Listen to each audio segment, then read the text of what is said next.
Okay, let's look at some review questions from Chapter 6, just to give you an idea of the kinds of things that you should know now and that will help you before your test. Here's question number 1. Mercury's surface most resembles which of these? Well, as we look at Mercury's surface, you see a lot of craters. You don't see any maria. So it's very cratered surface, kind of looks like Earth's moon, but not the near side of the moon because that has all those maria areas. So it kind of looks like the moon's far side. So Mercury and the moon's far side are heavily cratered. Craters look smaller on Mercury just because Mercury's bigger. Mercury is very hard to observe from Earth because because it never ventures far from the sun, it being only 0.4 astronomical units away from the sun. At its greatest elongation, it's only 28 degrees from the sun, which is about 2 handspans. So each handspan, in terms of time distance on the celestial sphere, is 1 hour.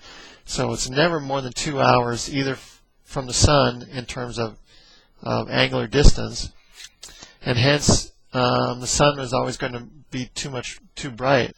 So your best chance is right after sunset or right before sunrise, and only when it's near that greatest elongation, that 28 degrees from the sun. So that's our answer.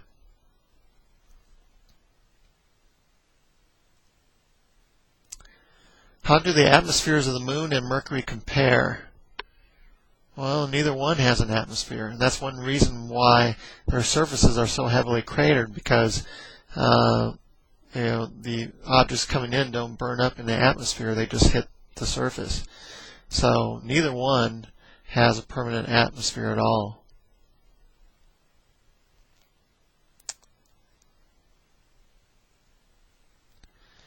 Mercury has extreme high and low temperatures between night and day because it has no atmosphere. There's no mechanism to help mitigate temperature and spread it around the globe.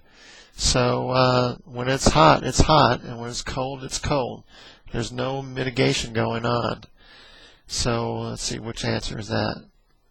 It has no atmosphere to moderate temperatures over the globe.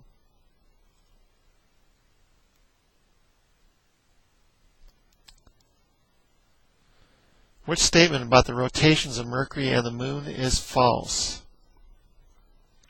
Well, the Moon is tidally fixed to the Earth, so it rotates once on its axis every 29 days or so, and the time it takes to go around the Earth. The Mercury is not totally tidally fixed to the Sun because it's got an elliptical orbit, so it has that 3-to-2 spin resonance. Let's see what we got here then. Our Moon keeps the same. Which of these is false? Our Moon keeps the same side towards us. Well, that's true. Mercury keeps the same side sunward at perihelion. That's true. Like our Moon, Mercury does not rotate at all, keeping the same side facing the Sun. That's not true. It rotates slightly because it's got that elliptical orbit.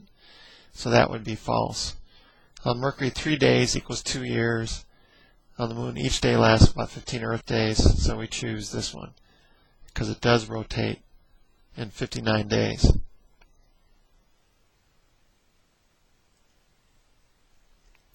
Which of the following inner solar system bodies has the densest atmosphere? Well, that would have to be Venus, with 90 atmospheres, Earth atmospheres of pressure, causing most of its surface features, or helping contribute to its surface features.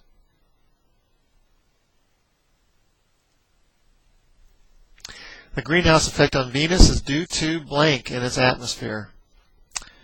Well, that's due to carbon dioxide, which traps infrared radiation.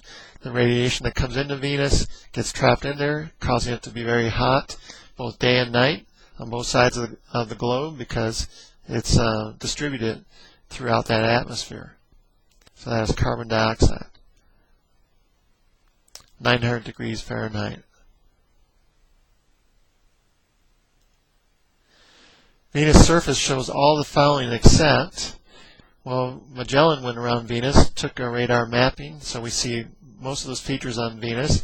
We see impact craters, but not of all sizes, only large impact craters, because the objects that made it through the dense atmospheres have to be large in order to survive. If they're smaller, they're going to burn up. So A would be the exception. We do see shield volcanoes, continent-sized plateaus, circular volcanic coronae, lava domes, so it's A. We do not see all sizes of craters, just large ones.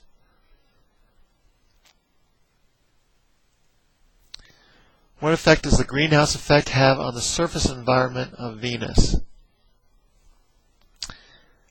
Well, it raises the temperature. It gets very hot on Venus. We have a runaway greenhouse effect. So the surface temperature is several hundred degrees Celsius, and actually hotter than Mercury, which is closer to the Sun, because Venus is trapping all this energy in and keeping it in. So Venus is hotter than Mercury on both sides of the planet. Which of the following inner solar system bodies has the largest volcanoes?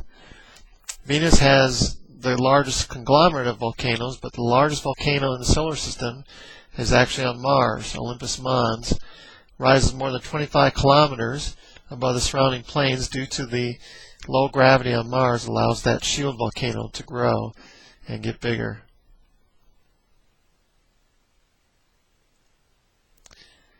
Venus and Mars probably evolved differently from the Earth because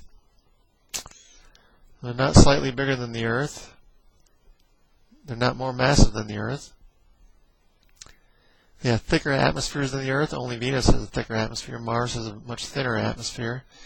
They formed sooner than the Earth. Now they probably all formed about the same time from that solar nebula. They orbit at different distances from the Sun. Earth is in the Goldilocks zone, which is more defined. Venus and Mars are not. So they probably evolved differently because they are further or either closer to the Sun than we are.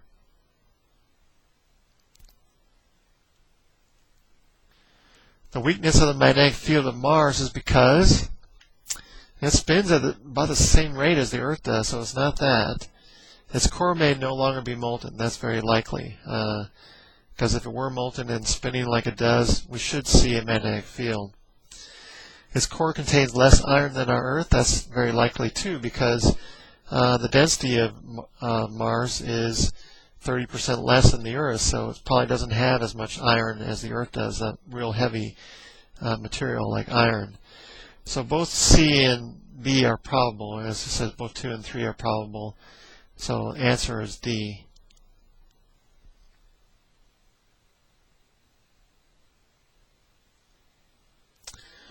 What was the most likely source of water that formed the huge outflow channels on Mars? Well, probably the original water came from large comets that struck Mars, just like the Earth got its water from large comets that struck the Earth.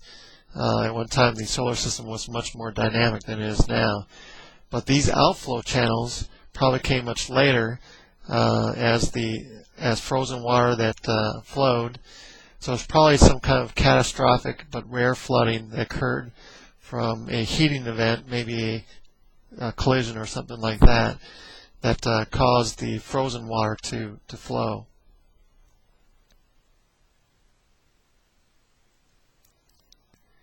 And that is the end of our review questions for Chapter 6.